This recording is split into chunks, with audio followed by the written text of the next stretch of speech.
वदन करहु अनुग्रह सोई बुद्धि राशि शुभ गुण सदन बंदहु गुरु पद पदुम परागा सुरुचि सुबास सरस अनुरागा मंगल भवन अमंगल हारी उमा सहित जहि जपत पुरारी सुमिर शिवा शिव पाई पसाऊं बरनहु राम चरित चित जाऊं पानी ग्रहण जब कीन महेशा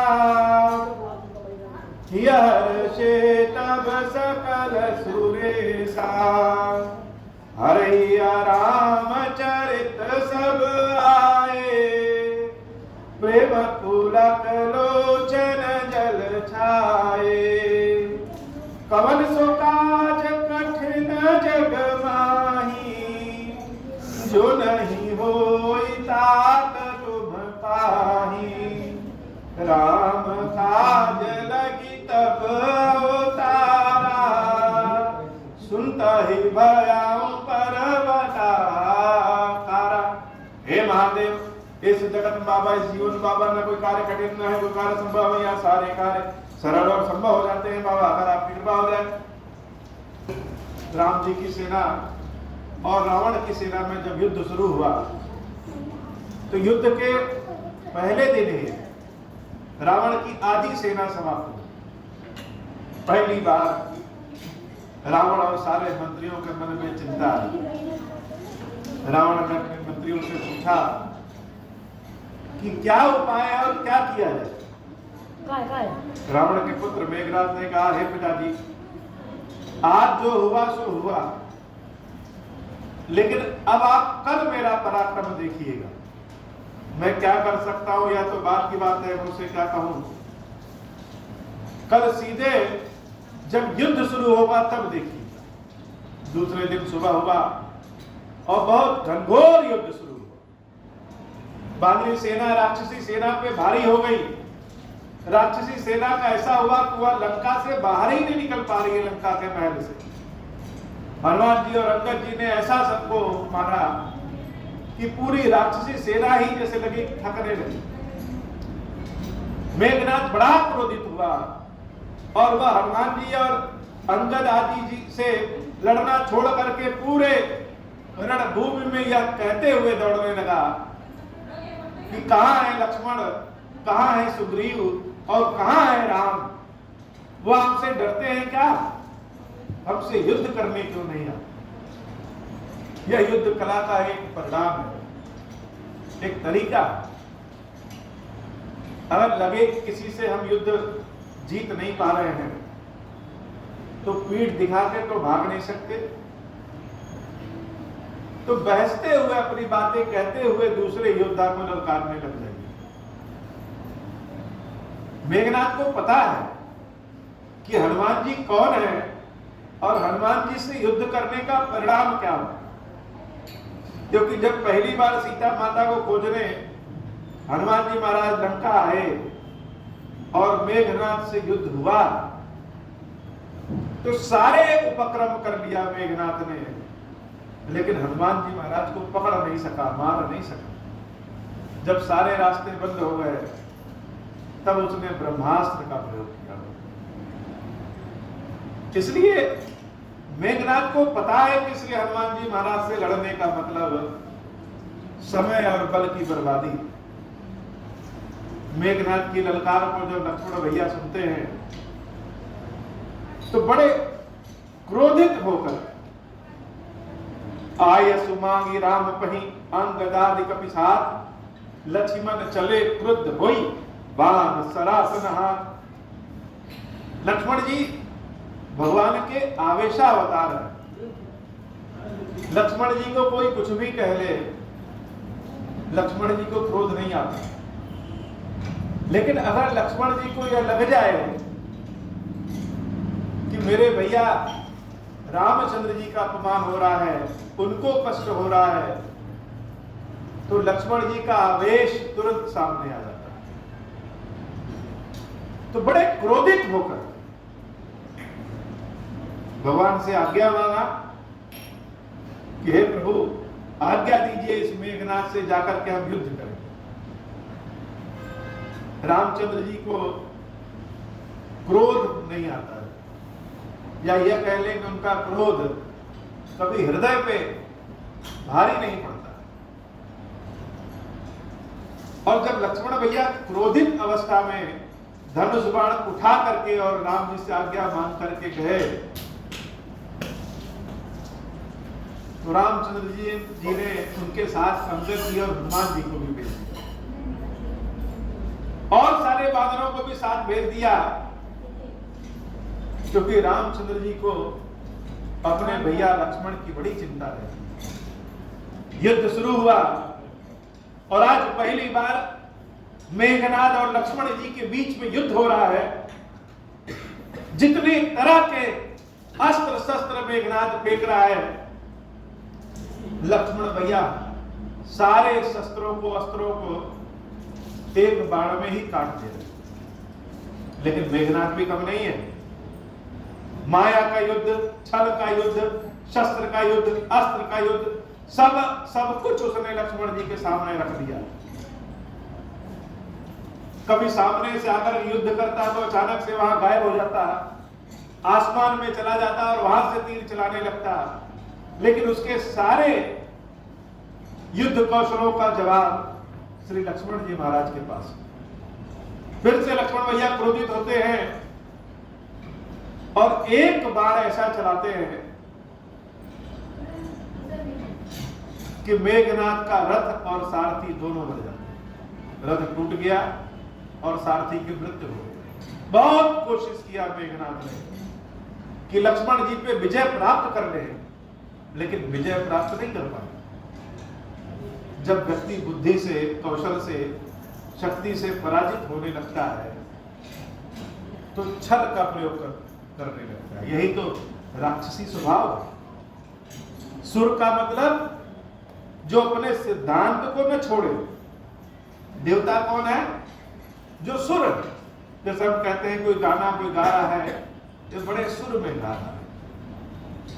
तो सुर का मतलब क्रमबद्ध, जैसे 1 2 3 4, यह एक के बाद एक के नंबर है आ रहे हैं। और अगर 2 5 88 85 3 2 ऐसे होने लगे तो यह क्रमबद्ध नहीं। तो जो सुर होते हैं, अर्थात जो देवता होते हैं, जो अच्छे मनुष्य होते हैं, वह विपत्ति में भी अपने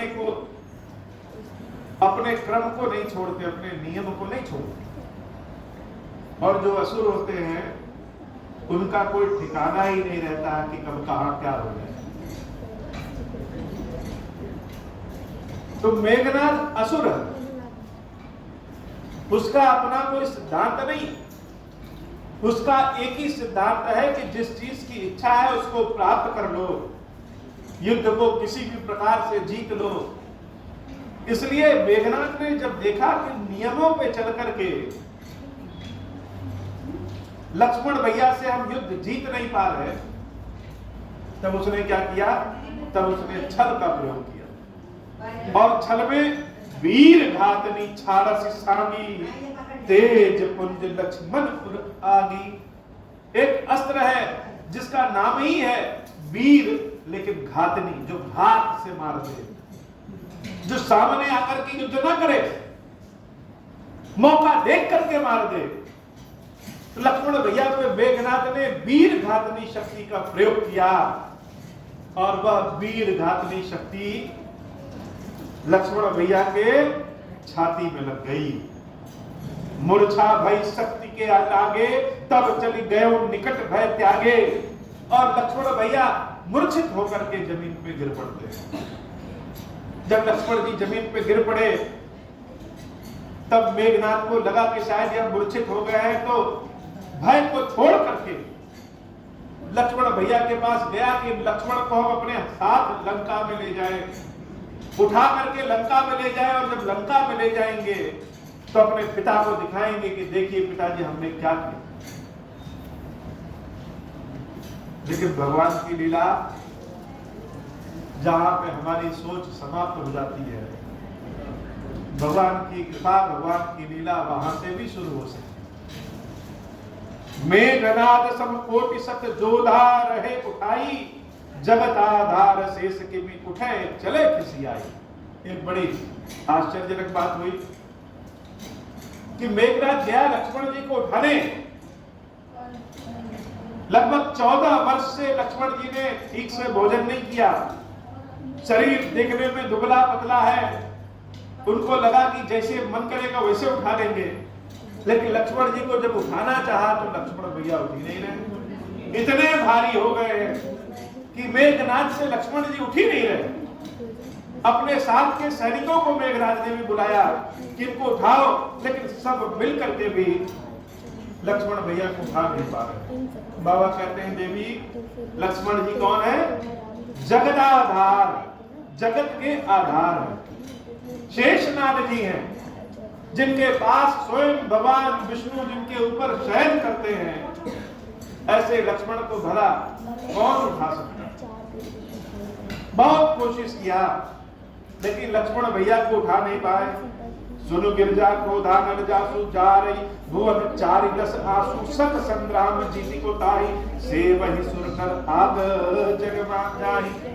हे देवी, जिसके क्रोध से सारा रावण की लंका अपने आप जल के भस्म हो जाए, जिसके क्रोध से सारा का सारा रावण का पूरा खानदान भस्म हो सकता है, वह लक्ष्मण जी क्या मेघनाद के उठाने से उठते? तो लक्ष्मण कौन है? लक्ष्मण विश्वास है। लक्ष्मण भगवान राम की भक्ति के विश्वास है। और जब भगवान पे विश्वास रहता है, श्रद्धा के साथ, प्रेम के साथ विश्वास रहता है, तो बाहरी लोग चाहे कितना भी विश्वास को तोड़ना चाहे, विश्वास टूटता नहीं। भक्त जब सांसारिक परेशानियों में फंसता है और उसको लगता है कि भगवान उसकी प्रार्थना नहीं सुन रहे हैं, तो हो सकता है कि भगवान से नाराज हो जाए। जैसे छोटे बच्चों को जब माँ उसको भोजन कराती है और समय पे भोजन न दे तो वह बच्चे नाराज हो जाते हैं। वैसे ही भक्त भी हो सकता है कि भगवान से नाराज हो जाए। और कुछ भक्त तो यह कह देते हैं कि आज के बाद तो हम तुम्हारा दर्शन करने ही नहीं आएंगे। तो रिश्ता तोड़ेंगे किससे? जिससे रिश्ता बहुत जुड़ा हो। और भक्त का रिश्ता भगवान से है। और जब भक्त खिन्न होकर के, परेशान होकर के प्रभु से कहता है कि आज के बाद हम तुमसे मिलने ही नहीं आएंगे या तुम्हारा नाम नहीं लेंगे, लेकिन जब फिर भक्त का मन शांत होता है, वह फिर से भगवान के पास आ जाता है। चाह करके, जरूरी में हो या मजबूरी में, लेकिन भक्त के पास भगवान के सिवा और कौन है?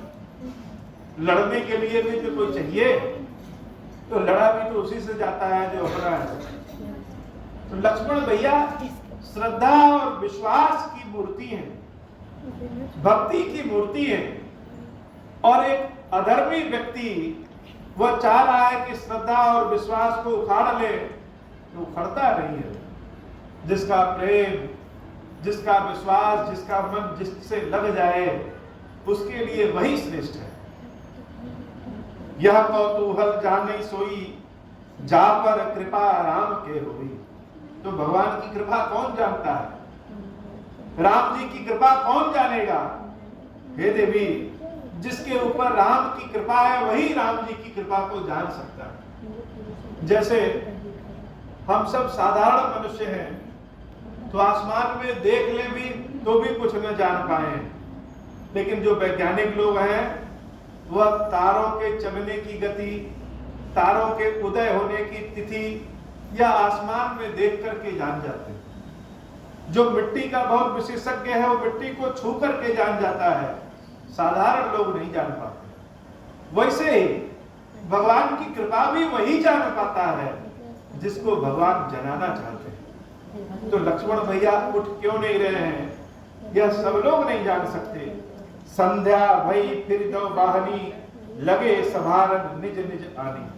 नहीं उठा पाया लक्ष्मण भैया को तो चला गया। शाम का समय हुआ और सारी सेनाएं अपने अपने दल में गईं, लेकिन सब युद्ध में थके हारे हैं कि जाते ही जैसे लगे कि अपनी थकावट मिटाएंगे। लेकिन रामचंद्र जी तो अपने भैया लक्ष्मण का रास्ता देख रहे हैं। सब लोग आ गए, लक्ष्मण जी नहीं दिखे। व्यापक ब्रह्म अजित भुवनेश्वर, लक्ष्मण कहां बूझ करुणा कर। सबसे पूछ रहे हैं कि मेरा लक्ष्मण कहां है। सब तो दिख गए, लक्ष्मण नहीं दिख रहे हैं। तब लगिलई आयो हनुमाना, अनुज देख प्रभु अति दुख माना। तब तक हनुमान जी महाराज भैया लक्ष्मण को अपने गोदी में उठा करके ले आए और भगवान के सामने रख दिया। भगवान शंकर कहते हैं, देवी राम जी कौन है? राम जी है व्यापक ब्रह्म। ऐसे ब्रह्म है, ऐसे भगवान है, ऐसे ईश्वर हैं जो व्यापक है। जो व्यापक है उसी का नाम विष्णु है। तो राम व्यापक है, संसार के हर कोने में है, हर कण में है। और संसार के हर कोने और हर कण में ही नहीं, यह संसार भी उनके कोने कोने और कण कण के समान है। तो जो राम व्यापक है, ब्रह्म है, अजित है, अर्थात जिनको जीता नहीं जा सकता, जिनको पराजित नहीं किया जा सकता, और वह कौन है? भुवनेश्वर है, इस सकल संसार के जो स्वामी है वो राम। इतने बड़े पदवी वाले प्रभु जब अपने भाई लक्ष्मण को नहीं देखते हैं तो व्याकुल होकर के ढूंढ रहे हैं कि मेरा लक्ष्मण कहां है। जब तक कोई चीज पास रहती है हो सकता है हम उसका मूल्य न समझेंगे, लेकिन जब कोई चीज अपने निकट की चीज पास से जब बहुत दूर चली जाती है तब एक एक क्षण भी उसके बिना कटता नहीं। तब उसका समझ में आता है कि यह चीज हमारे लिए कितनी आवश्यकता है। तो लक्ष्मण तो राम के प्राण है, लक्ष्मण राम की ध्वजा है, और लक्ष्मण के बिना राम का नाम भी मुख में नहीं आता। जब राम कहेंगे तो लक्ष्मण जी अपने आप ध्यान में आ जाते हैं। और ऐसे भाई लक्ष्मण को जब राम नहीं देखते हैं तो साधारण मनुष्यों की भांति पूछ रहे हैं कि मेरा भाई, मेरा लक्ष्मण कहां है। तब तक हनुमान जी महाराज उनको गोदी में ला करके प्रभु के सामने रख देते हैं। और जब लक्ष्मण जी को इस अचेत स्वरूप में देखे तो रामचंद्र जी ऐसा विलाप करने लगे जैसे उनके समान अज्ञानी संसार में कोई है ही ना। लक्ष्मण की अवस्था को देख करके क्या करें, इतने व्याकुल हो गए, कुछ समझ में नहीं आ रहा है। जब समस्या सामने आती है तो विवेक काम नहीं करता। चारों ओर कोलाहल है, लेकिन जामवन जी महाराज बड़े शांत मन के, विपत्ति में भी धैर्य नहीं छोड़ते। जामवन जी महाराज कह रहे हैं कि हे प्रभु, इन लक्ष्मण जी को जागृत करने के लिए वैद्य की आवश्यकता है। और यहाँ पे वैद्य कौन है? यहाँ पे तो वैद्य नहीं है। वैद्य कहाँ मिलेगा? वैद्य तो लंका में मिलेगा। तो वैद्य को लंका से ले आया जाए। और वैद्य किसका? शत्रु पक्ष का। अब शत्रु पक्ष का डॉक्टर, शत्रु पक्ष का वैद्य शत्रु पक्ष में क्यों आया? तो जो काम कठिन है, जिस काम को कोई नहीं कर सकता, जिस काम को करने में संदेह है, उस काम को श्री हनुमान जी महाराज को दिया जाता है। जामवन जी महाराज कह रहे हैं, जामवंत का वैद्य सुसेना, लंका रहे को पठई लेना, धरी लघु रूप गयो हनुमंता। रामचंद्र जी का ऐसा कोई काम ही नहीं है जो हनुमान जी महाराज के बिना हो जाए। सारे कठिन काम जिसको कोई नहीं कर सकता उसको हनुमान जी महाराज को सौंपा जाता है। हनुमान जी महाराज बड़े अति लघु रूप, बहुत छोटा सा रूप धारण करके लंका जाते हैं। और हनुमान जी महाराज इतने चतुर हैं कि हम किसी को मनाएंगे कि चल चलो, मानेगा कि नहीं मानेगा, समय लेगा। इसलिए हनुमान जी महाराज क्या कहे, हनुमान जी महाराज की स्थिति लीला बड़ी विचित्र है। वह अति लघु रूप, एकदम मच्छर के समान छोटे स्वरूप में बन जाते हैं, लेकिन जब अपनी विशालता पे आए तो पहाड़ को भी हाथ से उठा दिया। सुषेण वैद्य लंका में बहुत चर्चित वैद्य है। अब सुषेण वैद्य राम के भाई लक्ष्मण को देखने जाएगा कि नहीं जाएगा, यह धर्म संकट है। अगर जाएगा तो लंका के दरवाजे से जाएगा, उसको कोई जाने नहीं देगा, और शत्रु पक्ष के जाकर के देखें, यह भी धर्म संकट है। लेकिन डॉक्टर अर्थात वैद्य की कला न शत्रु देखती है और न मित्र देखती है, वह तो रोगी देखती है। तो हनुमान जी महाराज ने इसका एक तोड़ निकाला कि सुषेण वैद्य को ले नहीं गए, सुषेण वैद्य के पूरे घर को ही हनुमान जी महाराज आसमान के मार्ग से उठा करके लेकर के चले। न किसी को पता चला, न सोच पाए। दय नगरूप कयो हनुमंता, आन्यो भवन समेत तुरंता, राम पदार बिंद सिर नायो, आई सुषेण कहा नाम गिरि औषधि जाहु पवन सुत ले। लक्ष्मण जी को देखा सुषेण वैद्य ने, स्वयं को धन्य माना कि राम के चरणों के दर्शन हुए। भगवान को चरणों का दर्शन करने के बाद लक्ष्मण जी को जब देखा तो जैसे डरते हुए भगवान से सुषेण वैद्य कह रहे हैं कि हे प्रभु, लक्ष्मण जी का जीना मुश्किल है। जब सुना रामचंद्र जी ने यह बात तो जैसे लगा कि उनके प्राण अभी निकल जाएंगे। कोई तो रास्ता होगा, अभी सांस चल रही है, रास्ता तो कोई ना कोई होगा। कौन सा रास्ता है, कोई रास्ता बताओ। सुषेण वैद्य ने कहा कि प्रभु रास्ता तो है, लेकिन असंभव रास्ता। तो कवन सो काज कठिन जग माही, जो नहीं होए तात तुम पाही। संसार में ऐसा कौन कार्य संभव है जो भगवान की कृपा के बाद भी संभव ना हो जाए। कौन सा कार्य है, कैसा संभव कार्य है। सुषेण वैद्य ने कहा हे प्रभु, हिमालय में एक औषधि मिलेगी और संजीवनी नाम की औषधि को सुबह होने के पहले, सूरज की किरण निकलने के पहले अगर यहाँ पे ले आया जाए तो लक्ष्मण जी के प्राण बच सकते हैं, अन्यथा लक्ष्मण जी का जीवित रहना मुश्किल। अब कहां लंका और कहां हिमालय। अगर सामान्य रूप से अगर हम देखें तो लगभग 3000 किलोमीटर से ज्यादा की दूरी है, और रात्रि में जाना, औषधि चुनना और रात्रि में ही वापस आ जाना, यह तो बड़ी मुश्किल काम है। आज अगर किसी को हवाई जहाज से भेजे तो भी मुश्किल है, क्योंकि हिमालय में औषधि ढूंढना ही बड़ी कठिन है। जाना तो अपनी बात है, लेकिन जो काम कोई नहीं करता वह काम श्री हनुमान जी महाराज श्री रामचंद्र जी की कृपा से हंसते हंसते कर देते हैं। कहा नाम गिरि औषधि जाहु पवन सुत लेन। तो कौन ला सकता है यह औषधि? यह औषधि केवल पवन सुत यानी हनुमान जी महाराज, जो पवन के वेग से जाएंगे और लेकर के चले आएंगे। तो हनुमान जी के अंदर सिर्फ बल ही नहीं है, हनुमान जी के अंदर बुद्धि भी बहुत विशाल है, और बुद्धि और विशालता होने के बाद भी अहंकार नहीं है। हनुमान जी महाराज राम जी के चरणों में अपने मस्तक को रखते हैं और प्रभु से कहते हैं, राम चरण सरस जौर राखी, चला प्रभंजन सुत बल भाषी, मंगल भवन अमंगल हारी, उमा सहित जहि जपत पुरारी। भगवान के श्री चरणों में अपने मस्तक को रखते हैं और आशीर्वाद मांगते हैं कि हे प्रभु, परीक्षा की घड़ी भले है, लेकिन आप लीला करने वाले हैं और आपकी कृपा है, अन्यथा इस बंदर को कौन पहचान सकता है। बहुत करेंगे तो एक डाल से दूसरे डाल पे कूद सकते हैं प्रभु, लेकिन आपकी कृपा है जो हर कार्य आप ही कराते हैं।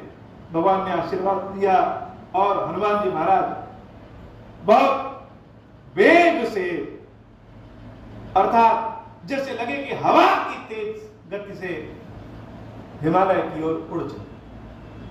उधर शत्रु खेमे में रावण के यहां यह विचार किया जा रहा है कि लक्ष्मण तो राम के भाई हैं और मूर्छित हैं, अगर किसी कारणवश लक्ष्मण को दवा न मिले तो लक्ष्मण की मृत्यु निश्चित है, और लक्ष्मण की मृत्यु का मतलब राम की हार। तो ऐसा क्या किया जाए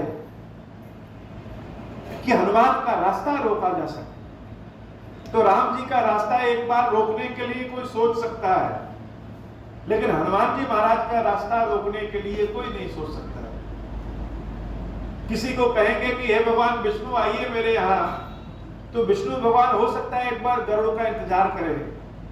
शंकर जी को बुलाइए तो शंकर जी नंदी बैल का इंतजार करें, लेकिन हनुमान जी महाराज को किसी का इंतजार नहीं करना।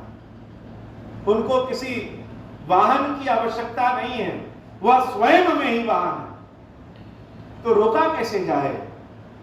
पूरी लंका मिलकर के भी हनुमान जी को लंका जलाने से नहीं रोक सकी, तो आखिर आज कैसे रोका जाए जिससे हनुमान वह औषधि लेके ना आ पाए?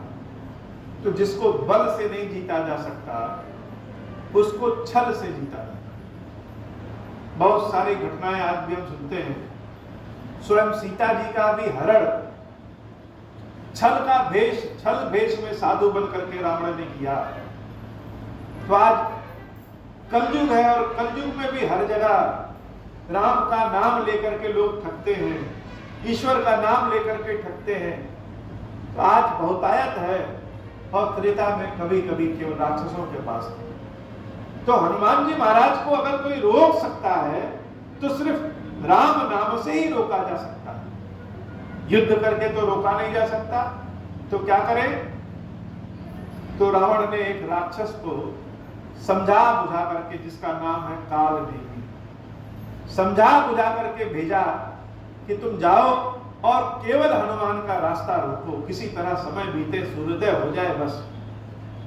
उस काल नेमी राक्षस ने क्या किया? वहां दूत एक मरम जनावा, रावण काल नेम गृह आवा, 10 मुख कहा मरम तहि सुना, पुनि पुनि काल नेम सिर धुना। काल नेमी ने कहा, हे प्रभु, आप साक्षात यहाँ सामने हैं और हनुमान को रोक नहीं पा रहे, हमको कहां भेज रहे हैं कि हम हनुमान को रोक पाए? हमारे बस की बात नहीं है। देखत तुम्हें नगर जहिम जारा, तासु पंथ को रोकन पारा। आपके सामने जिसने सोने की लंका को जला दिया, आप कह रहे हैं कि यह काल नेमी उस हनुमान को रोक ले।